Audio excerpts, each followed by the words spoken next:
वक्रतुण्डं महाकाय सूर्यकोटिसम्प्रभ निर्विघ्नं कुरु मे देव सर्वकार्येषु सर्वदा। मंगलम भगवान विष्णु मंगलम गरुड़ध्वज मंगलम पुंडरीकाक्ष मंगलाय तनो हरि। देखिए हम कथा भेज रहे हैं आप लोगों को। आप लोग से बार बार कहते हैं कि इसको सुनिए, दूसरों को भेजिए, दूसरों को सुनाइए, पुण्य की भागी बनिए। अभी प्रयाग क्षेत्र में गंगा के त्रिवेणी में कथा सुनने का बहुत बड़ा महत्व होता है। तो इसलिए कि अगर हम भेज रहे हैं तो आप लोग सुनिए कि हम त्रिवेणी में बैठ के कथा सुन रहे हैं, क्योंकि त्रिवेणी का ये समय 1 महीने के लिए 33 कोटि देवी देवता यहाँ आके बसे हैं। और यहाँ का इतनी महत्व न हो तो इतनी बड़ी बड़े संत साधु महात्मा सब आए के यहाँ बैठे हैं। इसीलिए हम सोच रहे हैं कि आप लोग भी पुण्य की भागी बनिए। अगर थोड़ा सा भेज रहे हैं तो उसको सुनिए, दूसरों को भेजिए ना, उसके पुण्य की भागी बनिए और सबका कल्याण करिए। अब देखिए, अब सूत जी बोल रहे थे कि हे विकुंडल, बोला हे सोम, तुम्हारे वचन सुनकर मेरा मन अति प्रसन्न हो गया। आपके वाक्य गंगा जी के समान ताप हरने वाला है। जब हे देवदूत, मेरे भ्राता का नरक से उद्धार कैसे हो गया? देवदूत ने कहा कि हे वह, स्वर्ग में भेजना चाहते हो तो तुमने 8वें जन्म के पुण्य संचय किया है, उसे अपने भ्राता को प्रदान कर दो। विकुंडल बोला, हे दूत, उस जन्म में मैं कौन सा ऐसा पुण्य किया था कि मेरा संचित पुण्य क्या है, उसको कहो। दूत बोला, सुनो, पहले पवित्र मधुबन में एक सालकली ऋषि थे।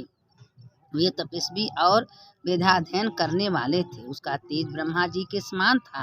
रेवती नाम की उसकी स्त्री से 9 ग्रह के समान 9 पुत्र उत्पन्न हुए। ध्रुव, शशि, बुध, तार और ज्योतिष्मान ये 5 अग्निहोत्री थे और गृहस्थ धर्म का स्मरण करते थे और निर्मोह, जीत, माह, ध्यान, काम तथा गुणातीत ये 4 ऋषि कुमार गृहस्थ धर्म से विरक्त थे। जैसे 5 तो जो बहुत गृहस्थ थे, 4 जो हैं वो एकदम ऋषि कुमार हो गए थे। ये 4 ही सन्यासी थे। सूतराम किसी कर्म करने से इसकी सुरुचि नहीं थी। ये सब एक ही ग्राम में निवास करते थे।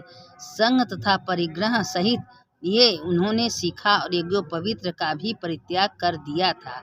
इनका पाषाण और सुवर्ण के समान ही ज्ञान था। सूतराम ये चाहे जिस वस्तु से अपने शरीर का आच्छादन कर देते थे और चाहे जहाँ बैठ जाते थे। संध्या के समय अपने घर में आ जाते थे और नित्य ही ब्रह्म ध्यान करने में तत्पर रहते थे। इन्होंने निद्रा और भोजन को भी नियम बुद्धि का त्याग कर दिया तथा ये सब पवन और शीत को भी सहन कर लेते थे। सराचर संपूर्ण जगत को विष्णु रूप की ही देखते थे। अथक मौन धारण पूर्वक ही ये सब भूमंडल के ऊपर विचरते थे। ये योगी जन किंचित मात्र क्रिया का आचरण नहीं करते थे। इनका ज्ञान अतिशय दृढ़ था, अतएव इसको किसी विषय में भी संदेह नहीं था। एवं होता था ये करने से बड़े निपुण। और 8वें जन्म में मत्स्य देश में तुम्हारी स्थिति थी। मध्याह्न समय में सुधा और तृषा से व्यतीत हो तुम्हारे घर आए और वैश्य देव से निर्मित होने के अनंतर घर के आंगन में तुमने उन्हें देखा। तब नेत्रों में आंसू भरकर आनंद पूर्वक गदगद हो संप्रत से प्रणाम किया। अतिशय आदर सत्कार सहित प्रणाम करके उनके चरणों का स्पर्श किया। देखिए, कोई अतिथि आता है और वो साधु महात्मा, अगर कोई प्रेम से उनका अतिथि संस्कार करता है तो देखिए कितना पुण्य। उसको पता नहीं था विकुंडल को कि हम इतना इनको ध्यान दे रहे हैं, खिला रहे हैं, पिला रहे हैं तो हमारा कितना पुण्य बढ़ रहा है, लेकिन उसको पता नहीं था। तुम ईश्वर दर्शन, जैसे ईश्वर का दर्शन होता है तो दर्शन ईश्वर के दर्शन के समान उसका इस प्रकार उनकी पूजा करके तुमने उनके चरण पखारे और बड़ी श्रद्धा के साथ चरणोदय को अपने मस्तक सिर पर धारण किया। ये वैसे यदि सन्यासियों का चरणोदक परम श्रद्धा पूर्वक सिर से ऊपर धारण किया जाए तो कई जन्मों के संचित पाप को नाश कर देता है। फिर तुमने सुंदर पकवान का भोजन कराए, सन्यासियों के संतुष्ट किया। उस परमहंसों ने तृप्त होकर आराध्य में तुम्हारे ही घर में विश्राम किया। समस्त ज्योतियों के भी ज्योति स्वरूप पर ब्रह्मा परमेश्वर का ध्यान करते रहे और वैसे उनका अतिथि सत्कार करने से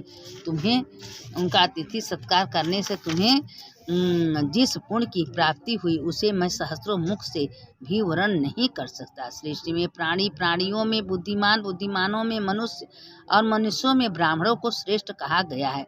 देखिए सबसे उत्तम चारों कुल में ब्राह्मण होते हैं। ब्राह्मणों में श्रेष्ठ कहा गया, मनुष्य में ब्राह्मणों में श्रेष्ठ, ब्राह्मणों में विद्वान, विद्वानों में कृत बुद्धि, उनमें से भी क्रिया करने वाले, और क्रिया करने वाले में भी ब्रह्मवादी श्रेष्ठ है, क्योंकि ये तीनों लोक में श्रेष्ठ हैं, अतएव उनकी पूजा करना कर्तव्य है। ये वैश्य श्रेष्ठ, उनकी सदगति महापातकों का नाश करने वाली है। सतोगुण और आश्रय करने वाली ब्रह्मवादी महात्मा गृहस्थियों के घर में विश्रास्त होकर जन्म भर के पापों का क्षण भर में नष्ट कर देते हैं। सो पहले 8वें जन्म में संचय किए हुए इसी पुण्य को तुम अपने भ्राता को निमित्त प्रदान कर दो, तब वह नरक से मुक्त हो जाएंगे। दूत के ऐसे वचन सुनकर उसने अपने मन में प्रसन्न हो वह पुण्य अपने भ्राता को दे दिया, उसका भी नरक से उद्धार हो गया। पुष्टि वृष्टि के द्वारा, जो कि उसको पता भी नहीं था कि हम 8वें जन्म में कौन पुण्य किए थे, वे दोनों भ्राता स्वर्ग को चले गए। एवं दूत भी उन दोनों से पूजित होकर जैसे आया था वैसे ही चला गया। हे राजन, इस इतिहास को जो पढ़ेगा अथवा सुनेगा वह सहस्त्र गोदान का फल पावेगा। जो माघ महीने में गंगा त्रिवेणी में स्नान करते हैं उनके समस्त पाप तत्काल नष्ट हो जाते हैं। 10,000 अश्वमेध यज्ञ के करने से जितना पुण्य मिलता है उतना एक बार गंगा जमुना त्रिवेणी में स्नान करने से मिलता है, इसमें कोई संशय नहीं है। जो इस कथा को सुनता है उसको 10,000 अश्वमेध यज्ञ का फल भी मिलता है। देखिए ये सब माघ महीने में लिखा, हम अपने मन से कुछ भी नहीं बोलते हैं, इसीलिए कहते हैं कि आप लोग भी ये कथा सुनिए, दूसरों को भेजिए। इसके आगे कथा हम कल आप लोग को डालेंगे, क्योंकि कथा का सुनने मात्र से बहुत बड़ा महत्व होता है। ये माघ महीने मामूली बात नहीं है, वो गंगा के त्रिवेणी में, गंगा जी में बैठ के हम आप लोग को कथा भेज रहे हैं। अब सुनिए कि देखिए एक कहानी है माघ महीने का, उसको सुनिएगा। देखिए कितना बड़ा पुण्य है कि देखिए एक सेठ थे, उनको एक बेटी हुई थी और वो इतना ज़्यादा बेटी को लाड प्यार लाडो लाडो करके उसको जो इच्छा था उसको देते थे, खिलाते थे, जो कपड़ा पहनते थे कपड़ा लाते थे, क्योंकि पैसा वाले थे। लेकिन ये बेटी को इतना भी सर पर नहीं चढ़ाना चाहिए, क्योंकि आज नहीं तो कल वो दूसरे के घर जाना ही जाना है। कम से कम इतना संस्कार, इतना इज्जत, इतना काम कराना चाहिए कि वो अपने पति को, अपने सास ससुर परिवार को इज्जत से रख सकें। लेकिन इतना दुलार भी न कर दे कि अपना भार दूसरे को दे दो और उसको पीड़ा पहुँचे। अब उसने इतना दुलार से, एक दिन जब लड़की धीरे धीरे बड़ी हुई तो भैया पैसा वाला था, अच्छे घर में देख के उसकी लड़की को शादी कर दी। जब लड़की ससुराल गई तो 1 हफ्ता के अंदर 10 बजे सो के उठती थी, और उठने के बाद कोई बोलता था तो झाँ झाँ करके झगड़ा करती थी। अब इतना लोग तंग हो गए तो उसके पिता आए, तुरंत फ़ोन गया तो उसके पिता कहे, पिताजी जल्दी से हमको आइए, ले चलिए, नहीं तो हम यहाँ जल के मर जाएंगे। और उसके पिताजी शुरू से माघ महीने का स्नान करते थे, कथा कहानी सुन, ज्ञानी थे, बुद्धिमान थे। तो कहें क्या बात हुआ कि 8वें दिन में हमारी बेटी को ऐसा क्या हुआ? कहे पिताजी जल्दी ले चलिए, यहाँ मैं घुटन हो रहा है, मेरी सास तो डायन है, मेरे ससुर डाकनी है, मेरे पति राक्षस हैं, रावण है, मेरे देवर जो हैं तो चंडाल, सबको मतलब मेरी ननद चुगलखोर है, सबको मतलब कुछ न कुछ शिकायत कर दी। करने के बाद उसको ले गए पिताजी ले गए। 1 महीना 2 महीना 3 महीना बीता, पूरे गांव घर मोहल्ला सब करने लगे कि क्या ससुराल में लड़की आई है, ससुराल छोड़ के आई है कि ससुराल नहीं जा रही। शादी के बाद अगर लड़कियां 2 महीना 4 महीना मैके रह जाती हैं तो माँ बाप को तो इतना तकलीफ नहीं होता, दूसरे को तकलीफ होता है, देखने वाले को कष्ट होता है, क्या भैया इसको छोड़ दिए हैं, क्या इसको कोई पूछ नहीं रहा, क्या उनको पीड़ा होने लगती है। अब इसी तरह क्या हुआ कि अब सब कहने लगा मुँह, लेकिन किसी से बोलती नहीं थी, कहीं जाती नहीं थी। तो एक दिन उसके पिता कहें कि हमें ही बिगाड़े हैं तो हमें ही सुधारेंगे। तो पिताजी कहें कि देखो बेटी, कोई पंडित के पास हम गए थे, पंडित बोले थे कि एक पुड़िया दिए थे, हम तुम्हारे नाम से महामृत्युंजय का जप कर रहे हैं और तुम अपने ससुराल जाओ, 6 महीने की बात है। तुम 6 महीने में सवेरे उठो, नाश्ता बनाओ, खाना बनाओ, सास से, ससुर से, देवर से सबसे प्रेम से बोलो, ननद से प्यार से बोलो, अपने बहन समझ के खूब बढ़िया नाश्ता खाना पीना बनाओ, काम करो। कोई तुमको कितनों कुछ बोले, तुम कभी एक शब्द बोलना मत। 6 महीने के बाद उसके बाद तुम छोड़ के चली आना। तो कहे ठीक है पिताजी, आप ऐसा कह रहे हो तो हम करेंगे। तो कहे हमको क्या करना है, तुम कहे ससुराल जाओ और सास को मम्मी कहना, सवेरे उठ के पैर छूना, पैर दबाना, ससुर को पिताजी कह के उनको चाय नाश्ता देना, करके देखो बेटा। उसके पिताजी ले गए, उसके ससुराल पहुंचा दिया। अब ससुराल जब पहुंचा तो फिर आ गई और हमारे कपारे पर भेज दिए। तो कहा एक मौका तो सबको मिलता है, एक मौका दे दीजिए, अगर नहीं सुधरेगी तो फिर हम इसको ले जाएंगे। उसके सास से बात की, कहा ठीक है अब कह रहे हो तो हम। अब भैया वहाँ गई, पिताजी उसको छोड़ के चले आए।